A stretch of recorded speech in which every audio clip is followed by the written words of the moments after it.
Kumusta mga idol? Magluluto tayo ng beef broccoli with oyster sauce. Ayan mga idol, oh. Ayan, oh.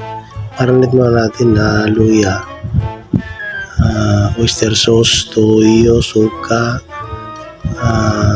bitchin, konting harina, tapos yung toyo, huwag nyo na asinan ha. Tapos yun, haluluin nyo lang, tapos yun, marinate nyo. Damihan mo yung toyo para di na kayo mag-aasin mga idol. Yan, oh.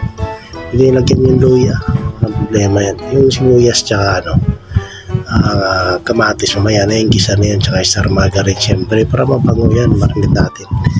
Habang minamarinate natin mga idol, yan o, iwa tayo ng broccoli. Maliit lang pala ito, kala ko malaki pero mahal ang broccoli mga idol dito kasi mahal pa sa 1 kilong manok 3/4 na manok, 140, mga ganun, no. Tapos yung yan, iwayway nyo lang maliliit para marami.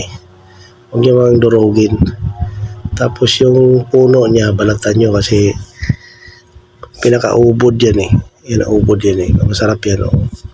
Pwede kang kainin niya ng hilaw yung pinakapuno niya, ubod, no. Kaya kasama yan talaga pag bibilhin mo. Ay, masarap yan. Balatan nyo lang, kunin nyo yung laman, yung malambot, yun ang itira nyo, tapos slice nyo ng maliliit. Yan mga idol, oh. Yan, marinate na yan, oh.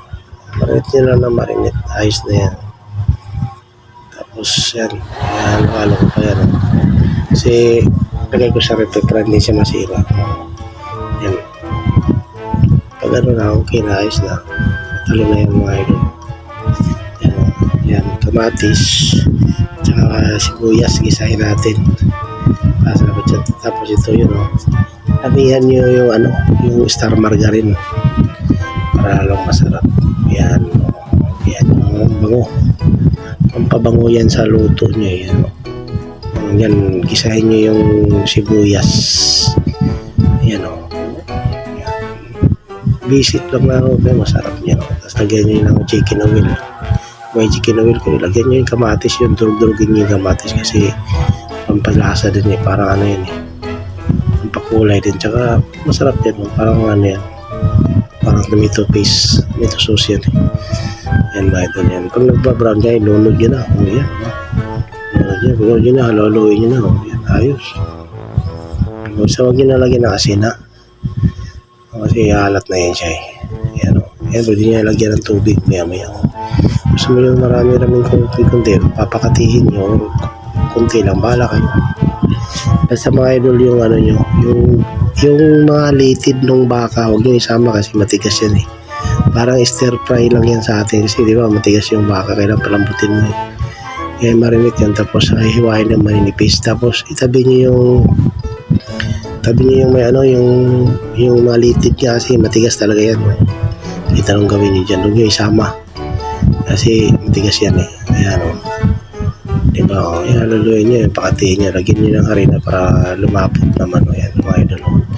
Hindi ko masyadong pinakati pantay na malambot na yung baka kasi gusto ng mga bata may sabaw sinasarsa nila yun sa kanin.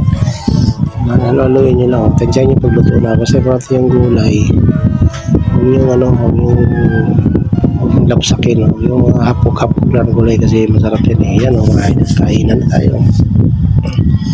Nandiyan na si Cordon. Yan, kain na, masarap. Yan, mga idol, taob na naman ang bahaw. Yan, mga idol. Yan, nasa inyo na yung may sasabawan nyo ng konti o hindi. Ay, diskarga ito, may hindi kasi sabaw yung mga bata Ito yung dalawa yung sabaw, tsaka hindi ko masyadong pinapakati pero malapot, masarap talaga yung sinilagyan ng huli para baka talaga, tapos mag-marinate nyo mga idol. Huwag masyadong maain tayo lang, masarap ayon sa timpla mo yan. Maraming salamat mga idol.